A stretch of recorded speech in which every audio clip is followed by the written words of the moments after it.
Welcome to plus news movies సందడి updates. 100 మంది దోషులు తప్పించుకున్నా పర్లేదు, కానీ ఒక్క నిర్దోషికి శిక్ష పడకూడదు.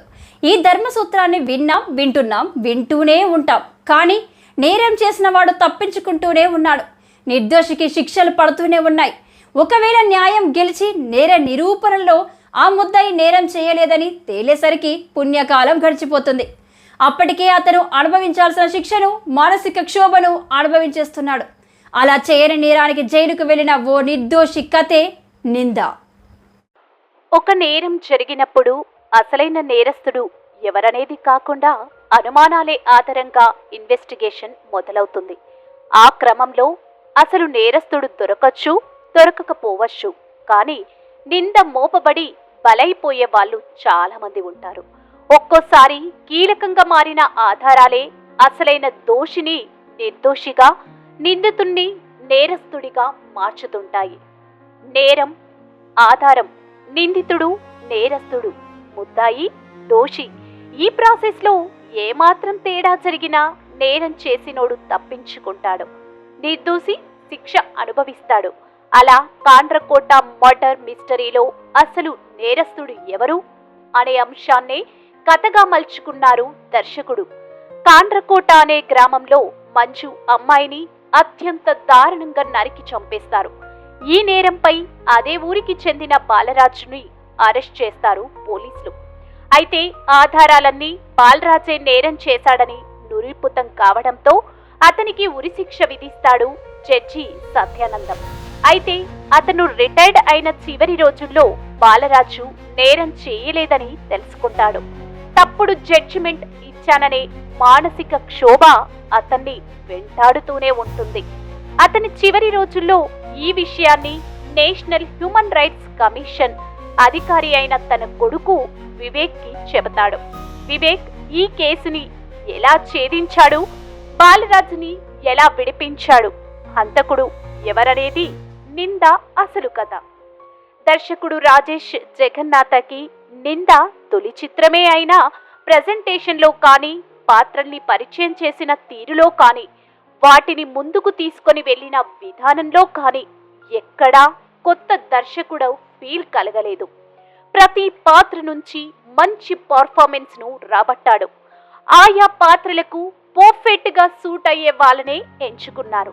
కథను కాస్త నిదానంగానే మొదలుపెట్టి అక్కడక్కడ ట్రాక్ తప్పినా చిన్న చిన్న ట్విస్టులతో సరైన దారిలోనే పెట్టాడు. రొటీన్ కథల మాదిరిగా హీరో హీరోయిన్లు ఉన్నారు కదా, ఓ పాట, ఓ ఫైటు, లిప్ లాక్, రొమాన్స్ అన్నట్టుగా కాకుండా కథతో పాటు పాత్రల్ని జర్నీ చేయించాడు దర్శకుడు. నిర్మాత కూడా రాజేష్ జగన్నాథం కావడంతో తన కథకు ఎంతవరకు ఖర్చు పెట్టాలో అంతే పెట్టారు. సినిమాకి గ్రాండ్ లుక్ తీసుకొని వచ్చారు. ఒక నేరం చుట్టూ సాగిన సస్పెన్స్, క్రైమ్ థ్రిల్లర్ కథలో ఎన్హెచ్ఆర్సీ ఆఫీసర్ గా ఒదిగిపోయాడు వరుణ్ సందేశ్.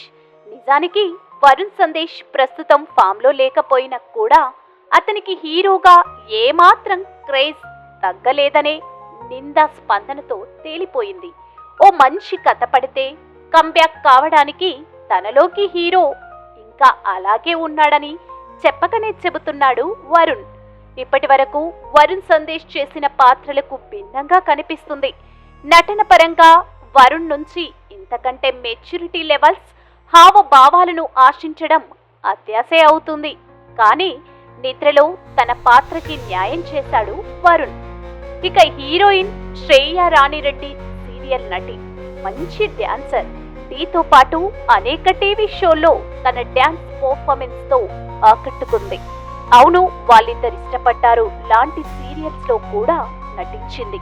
అయితే ఈ సినిమాలో డాన్స్ కి స్కోప్ లేకపోయినా నటన పరంగా మెప్పించింది. హీరో ఇన్వెస్టిగేషన్ లో అసిస్టెంట్ గా కథలోని పాత్రలో సెట్ అయింది. కానీ కథానాయికి అనిపించేటంత స్కోప్ లేదు. ఈ కథలో కనిపించే ప్రతి పాత్ర కీలకమే. ముఖ్యంగా రాజన్న చైల్డ్ ఆర్టిస్ట్ అని అయితే మైండ్ బ్లాక్ అయ్యే పర్ఫార్మెన్స్ ఇచ్చింది. ఆమెతో పాటు మైమ్ మధు, భద్రం, సూర్యకుమార్, ఛత్రపతి శేఖర్, సిద్ధార్థ్ గొల్లపూడి, క్యూ మధు, శ్రీరామ్ సిద్ధార్థ్, అరుణ్ దయల్, కథలో కీలకమయ్యారు. అయితే దర్శకుడు కథను మొదలుపెట్టిన విధానం ఇంట్రెస్టింగ్ గానే అనిపించినా ముందుకు వెళ్లే కొద్దీ సాగదీత ధోరణిలో కనిపిస్తుంది. హత్య కేసులో కీలకమైన సాక్ష్యాలుగా ఉన్న 5గురిని కిడ్నాప్ చేస్తాడు హీరో. ముఖం కనిపించకుండా వాళ్ళతో మాట్లాడడం, ఆ తర్వాత వాళ్ళ ముందుకు రావడం, ఆ తర్వాత వాళ్ళలో నేరం ఎవరు చేశారో డిస్కస్ చేయడం, ఇవన్నీ కూడా అనవసరమైన బిల్డప్ లా కనిపిస్తుంది. ఈ మాత్రం దానికి ఇంత సీన్ క్రియేట్ చేయడం ఎందుకు అన్నట్టు చేశారు ఆ కిడ్నాప్ ఎపిసోడ్తో. హత్య చేసిందెవరు, అసలు దోషి ఎవరు అనే సస్పెన్స్ చివరి వరకు కంటిన్యూ అయింది. ఇక చివరిలో వచ్చే ట్విస్ట్ ప్రేక్షకుల ఊహకి అందనట్టే ఉంది. హత్య చేసిన వాళ్ళని రివీల్ చేసే సీన్ థ్రిల్ కలిగిస్తుంది. అయితే కథకి ప్రధాన లోపం కథనమే. సస్పెన్స్ థ్రిల్లర్స్ ఎప్పుడు నెక్స్ట్ ఏం జరుగుతుందనే ఆసక్తితో ముందుకు నడిస్తేనే మజా ఉంటుంది. కానీ ఈ కథలో స్లో నెరేషన్ పెద్ద మైనస్ అయింది. Shanthu Omkar background music, Ramesh camera work సినిమాకి ప్లస్ అయింది. సస్పెన్స్ థ్రిల్లర్స్ ని మరో స్థాయిని నిలబెట్టేవి ఈ రెండే.